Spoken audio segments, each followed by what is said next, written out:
जय जगन्नाथ शुभ सकाळ आपण मानकर दिनटी शुभमय हेउ मंगलमय हेउ मु देवाशीष पाढ़ी आपण मानक आमर Shri Gopal Krishna astrological YouTube channel को स्वागत जनाऊँगी। आज विशेष तथ्य उपस्थापन होछि एप्रिल 2025 बिछा राशि जन्मित व्यक्तिविशेष मानकर मासिक राशिफल। तेबे चलतु बिछा राशि जन्मित व्यक्तिविशेष मानक पई एप्रिल 2025 मासटी किपरि कटिबो से उपरे आलोचना करिबा। आपण माने जदि अन्य कौनसी भी राशिफल जानिबा चाहूँगी तेबे आम भिडियोर लास्ट रे वीडियो आइकन दिया जाइछि सेही वीडियो आइकन को क्लिक करी जांतु एवं अन्य जेकोसी भी राशिर मासिक राशिफल देखंतु। जो मानकर बिछा राशि से मानकर कालचक्र बा गोचर अनुसार से मानकर जन्म राशि ठारू पंचम स्थान रे मीन राशि रे शुक्र शनि राहु रवि बुध पांचटी ग्रह मिसिकी विचरण करुछंती। लग्न ठारू सप्तम भाव में वृष राशि रे देवगुरु बृहस्पति एवं नवम भाव में मंगल एवं एकादश भाव में चंद्रଙ୍କ सहित केतु महाग्रह अवस्थापित अछंती।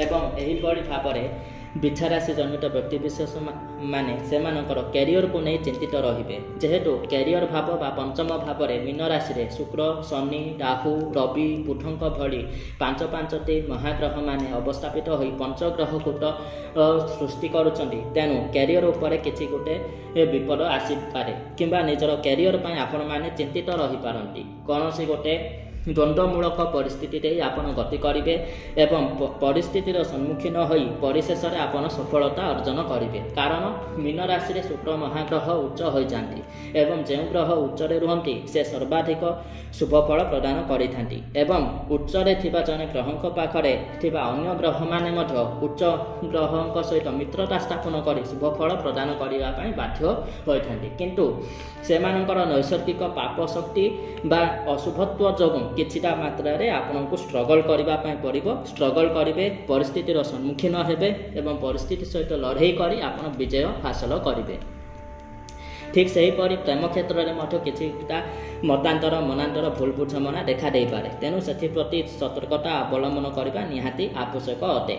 विशेष जदि कौन असुविधा अच्छी तेबे आपण जन विज्ञ ज्योतिषंकर परामर्श अनुसार प्रेम क्षेत्र में सफलता पाइबा निमंते विशेष प्रतिकार पूजा अर्चना करें। छात्र छात्री माने निजर पाठ पढ़ा प्रति विशेष ध्यान देवा निहाती आवश्यक एवं माँ सरस्वती आराधना करने सहित माँ सरस्वती कवच धारण करंतु जहा फल आपण मैंने आपंकर विद्या क्षेत्र में अधिकरू अधिक सफलता पाइबे। एवं अविवाहित पुओ एवं झील मैंने जो मैंने बहुत दिन धरी बह हो पार नाला से माने निजर मनपसंदर जीवन साथी सहित बह बंधन में बांधि होबार सुजोग रहुअछि।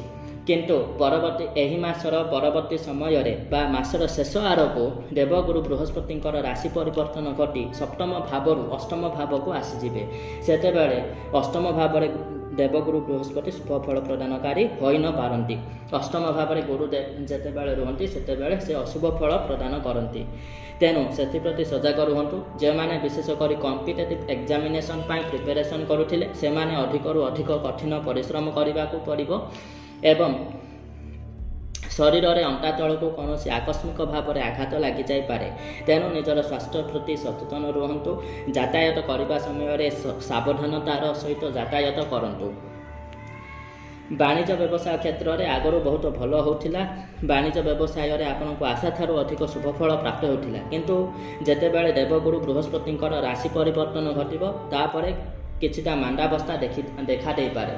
तेणु कौन नूतन वाणिज्य व्यवसाय क्षेत्र में टंका विनियोग करने पूर्व भल भाव में भाविचिंती विनियोग करेंगे एवं आवश्यक स्थले धन वृद्धि यंत्र को धारण करने सहित वाणिज्य व्यवसाय स्थल में वाणिज्य वृद्धि यंत्र स्थापन कर पूजा अर्चना करने द्वारा रिष्ट खनन हो अधिक शुभफल प्राप्त हो। आपणकर नवम भाव में मंगल महाग्रह रहुचंती एवं नवम स्थान कर्कट राशि रे मंगल नीच हो जाती। तेणु नवम भाव में मंगल नीच अवस्था रुथिबा हेतु आपणकर पिता तथा पितृतुल्य व्यक्तिविशेष मानक सहित मतांतर मनांतर कली झगड़ा देखा दे पारे किंबा पितांकर स्वास्थ्य हानि हेबा जोगु आपण चिंतित रही पारंती। तेणु सेथिप्रति सावधानता अवलंबन करंतु। पितांकर जदि स्वास्थ्य हानि घटुची तेबे डॉक्टरंकर परामर्श क्रमे तांकर सेवा शुश्रूषा करंतु।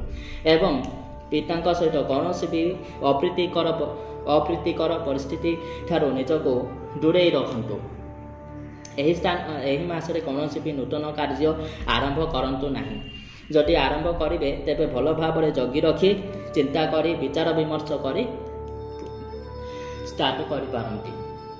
मासटी सेतेटा शुभफल प्रदानकारी होन हेतु आपण प्रत्येक दिन भगवान विष्णुकर पूजा आराधना करंतु। ओम नमो भगवते वासुदेवाय मंत्र को प्रत्येक दिन 108 थर जप करंतु एवं प्रत्येक मासर एकादशी दिन भगवान विष्णुकर चरण में 108टी तुलसी पत्र निजर नाम गोत्र अनुसार चढ़ातु। यह द्वारा आपणकर सर्वग्रहारिष्ट शांत होई अत्यंत शुभफल प्राप्त होब।